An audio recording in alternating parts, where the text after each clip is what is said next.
Sabe, existem histórias que são um ponto de partida, um momento em que o silêncio é quebrado e tudo começa de verdade. Êxodo capítulo 3 é um desses momentos.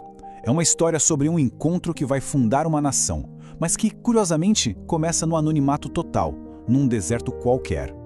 Vamos tentar imaginar a cena.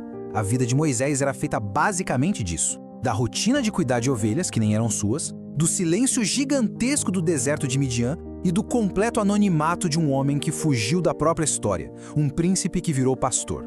É exatamente aqui, nesse lugar de esquecimento, que tudo vai começar.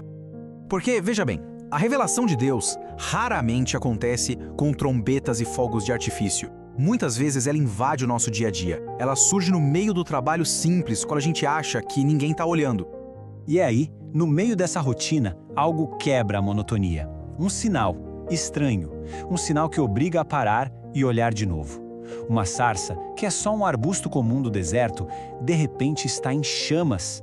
Mas tem algo diferente ali, algo espantosamente certo. A cena é quase uma contradição visual. Pensa bem, é um arbusto, uma coisa frágil, seca. E há um fogo, que normalmente representa juízo, perigo, algo que consome. Só que o fogo não destrói o arbusto. A presença daquele fogo, na verdade, preserva a sarça. E Moisés vê isso e ele se aproxima. A curiosidade vem antes da revelação. Séculos mais tarde, Agostinho de Hipona olhou para essa mesma imagem e enxergou nela um retrato do povo de Deus. Um povo aflito pelo fogo da opressão, da dor, do sofrimento, mas que de alguma forma é preservado. E por quê? Porque Deus está ali, no meio dele. É a presença divina que impede a destruição total. E como João Calvino também percebeu, Deus escolhe se manifestar numa coisa pequena, comum. Ele não precisa de um templo magnífico ou de um palco espetacular para mostrar a sua glória.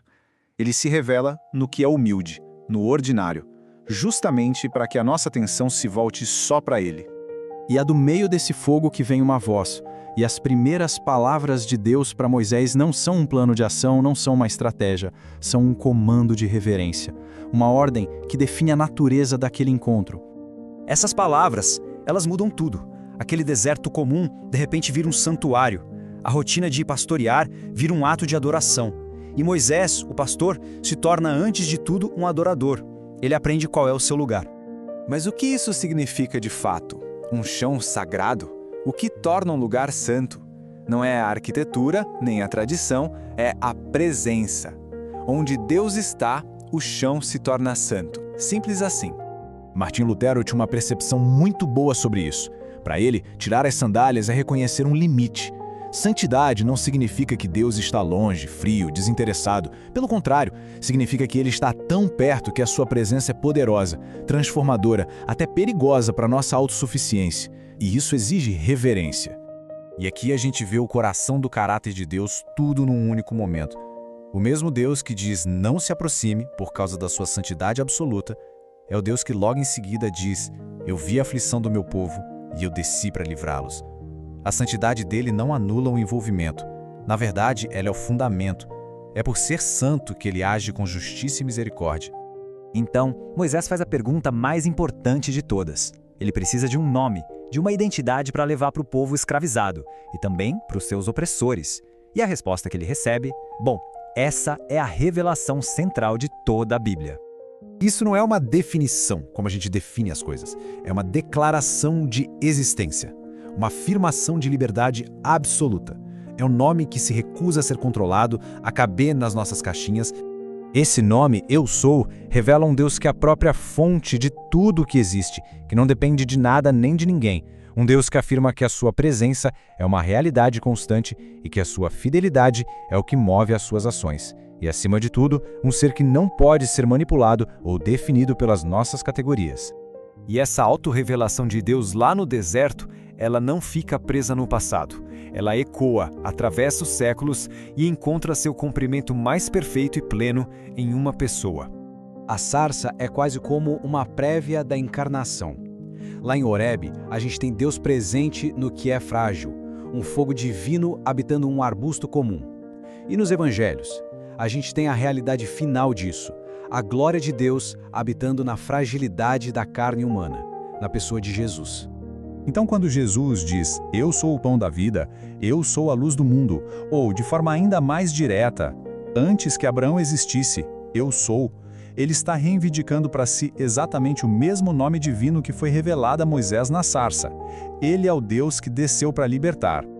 Certo, mas o que essa história tão antiga, num deserto tão distante, tem a ver com a gente hoje? Tem tudo a ver, porque ela desafia a nossa ideia de onde e de como Deus fala. A gente fica esperando ouvir a voz de Deus em momentos especiais, em grandes eventos. Mas Êxodo 3 nos lembra que ele fala no meio do nosso trabalho comum, no cansaço do fim do dia, no anonimato de uma vida que talvez ninguém aplauda. A sarça ainda queima nos lugares comuns. Muitas vezes, a nossa ansiedade sobre um chamado de Deus é sobre a tarefa, o que eu preciso fazer. Mas Êxodo 3 nos ensina que a pergunta fundamental vem antes. A missão de Moisés não começa com um plano, mas com uma revelação de quem Deus é, porque saber quem Ele é transforma completamente o que a gente faz. E talvez a lição mais importante para quem se sente chamado para qualquer coisa seja esta. O libertador, antes de pegar no cajado, aprende a se ajoelhar. A ação que realmente funciona nasce da adoração, da reverência. Quem quer andar com Deus precisa saber onde está pisando. E a resposta de Deus para toda a insegurança de Moisés não é uma lista das qualidades dele, é uma promessa: eu estarei contigo. Isso não é uma frase motivacional, isso é o fundamento de qualquer missão verdadeira. A presença de Deus é a única qualificação que realmente importa. E no fim, a verdade que fica é essa. Deus não se calou. Ele continua falando no meio do nosso deserto particular, na nossa rotina de cada dia. A questão nunca foi se Ele chama. A questão sempre foi, e continua sendo, se estamos dispostos a desviar um pouco o caminho, a parar, a tirar as sandálias da nossa pressa e da nossa autossuficiência, e simplesmente ouvir.